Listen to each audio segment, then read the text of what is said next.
कभी कभी इंसान किसी वस्तु से इतना प्यार करने लगता है कि मरने के बाद भी वो उसका पीछा नहीं छोड़ता। मेरा नाम दीपक है। मेरे पापा आर्मी में थे, इसलिए मुझे देश के अलग अलग हिस्सों में रहने का मौका मिला था।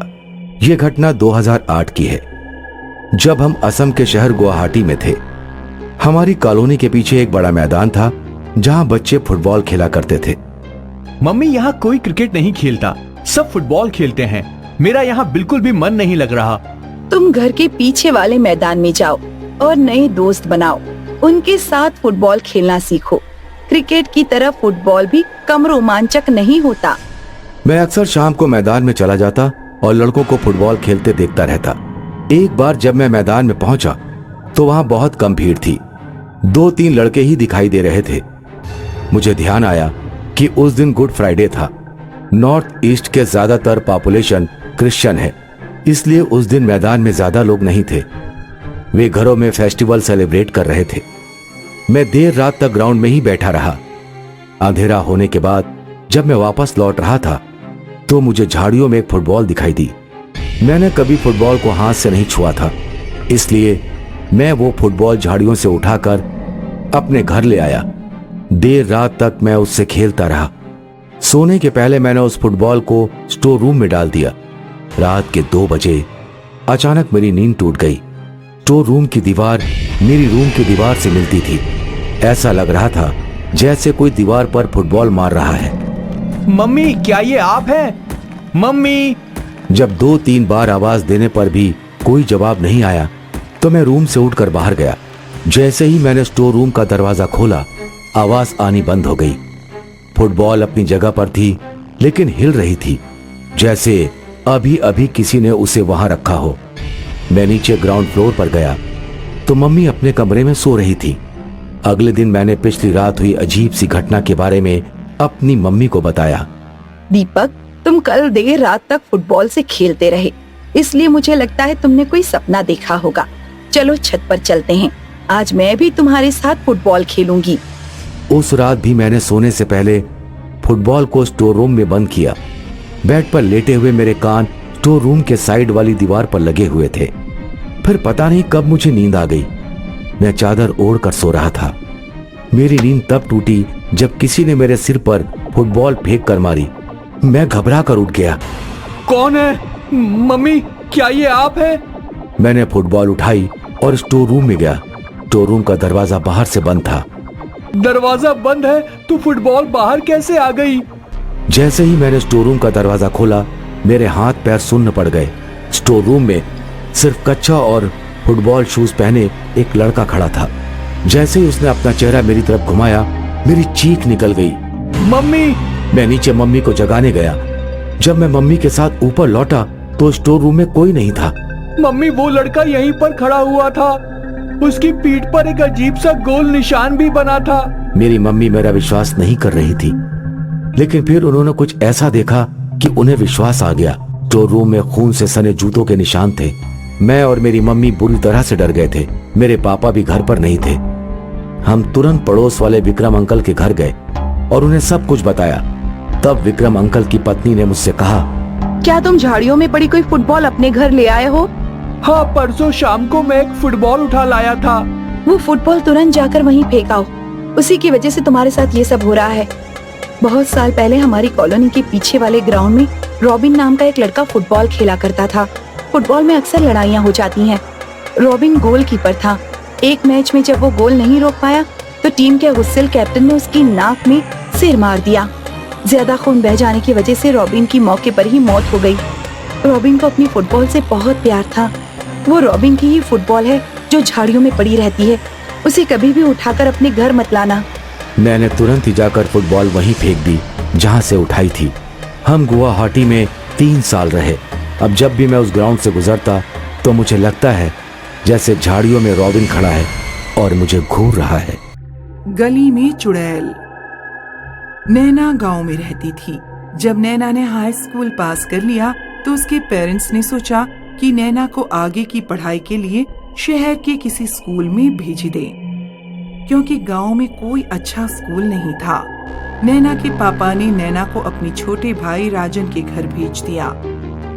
राजन बरेली शहर में रहता था। स्कूल में एडमिशन होने के कुछ दिन बाद नैना की कोचिंग भी शुरू हो गई।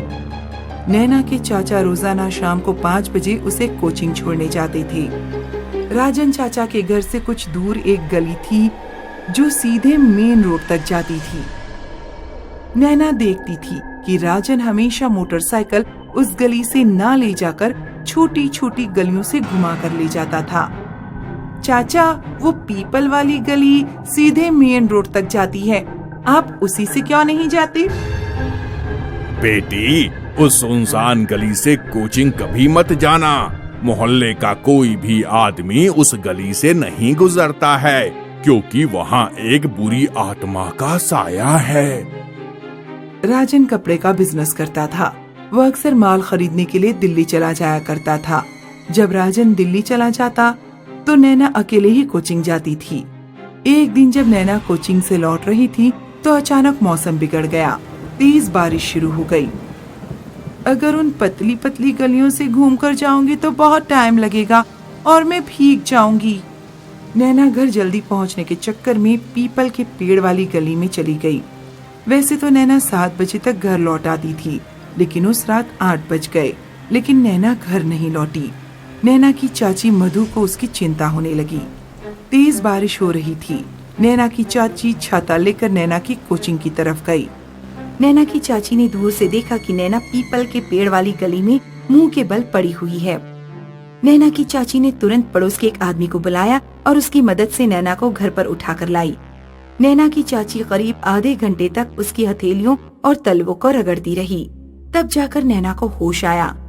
नैना के माथे पर बल पड़े हुए थे और आंखों में क्रोध दिखाई दे रहा था।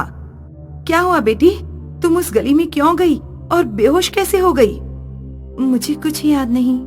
नैना कुछ देर बाद सो गई। नैना की चाची भी अपने बिस्तर पर जाकर लेट गई। करीब आधी रात को नैना की चाची की नींद टूटी। चाची को स्टोर रूम में सामान गिरने की आवाज आ रही थी। चाची जब स्टोर रूम में गई तो उसने देखा कि नैना कॉकरोच पकड़कर खा रही है। जब चाची नैना के पास गई तो नैना ने चाची को जोर का धक्का दे दिया और फिर कीड़े खाने में व्यस्त हो गई। अगले दिन जब राजन घर लौटा तो मधु ने उसे नैना की हरकतों के बारे में बताया। मैंने उस लड़की से मना किया था कि उस गली में मत जाना।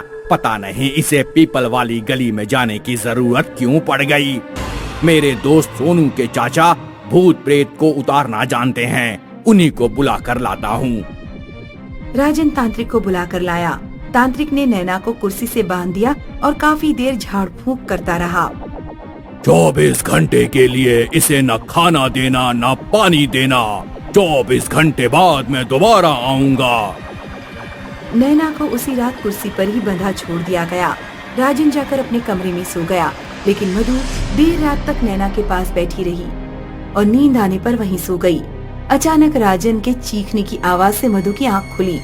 राजन अपने कमरे में बुरी तरह चिल्ला रहा था।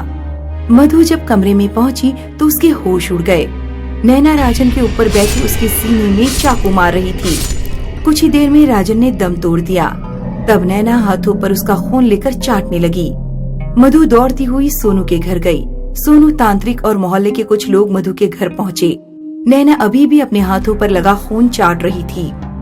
कौन है तू और तूने राजन को क्यों मार दिया? कई साल पहले मैं इस मोहल्ले में सब्जी बेचने आया करती थी। राजन उस समय शादीशुदा नहीं था। राजन की गंदी नजर मुझ पर पड़ी। मेरी गरीबी देखकर वो अक्सर मुझे छेड़ा करता था।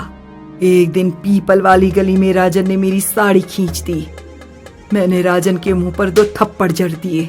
राजन गुस्से में पगला गया और इसने अपनी मोटरसाइकिल से पेचकस निकालकर मेरे गले में भोंक दिया। मैं वहीं पर तड़प तड़प कर मर गई। मैंने वहीं तड़प कर दम तोड़ दिया। राजन घबरा गया। उसने मुझे एक बोरी में डाला और मुझे जाकर गंगा में फेंक आया। तब से मेरी आत्मा राजन से बदला लेने के लिए गली में भटक रही थी। आज मेरा बदला पूरा हो गया। इतना कहकर चुड़ैल नैना के शरीर को छोड़कर चली गई। उस दिन के बाद से पीपल वाली गली सामान्य हो गई। लोगों ने उस गली से आना जाना शुरू कर दिया।